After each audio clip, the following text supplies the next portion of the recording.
It's really sad because, you know, people's lost everything.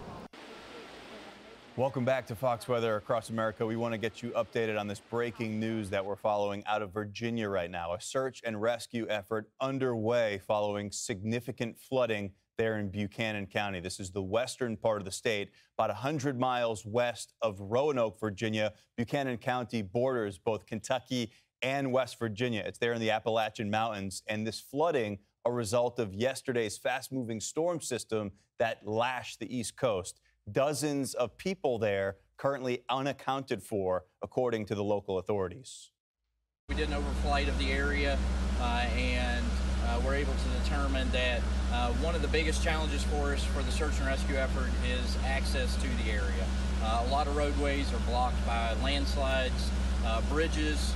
The approaches to those bridges are washed out, so it's going to take time for that access to be restored so that we can get in, make contact with everybody and make sure that everybody has their basic needs taken care of.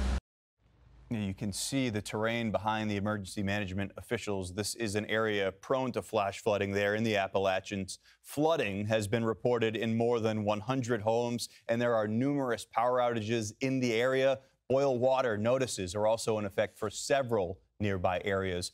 Virginia Governor Glenn Youngkin has declared a state of emergency. We'll continue to follow this breaking situation and keep you updated right here on Fox Weather. I'm Amy Freeze. Welcome to Fox Weather's YouTube page. We have more great videos on the way, so make sure to subscribe to stay updated on all things weather.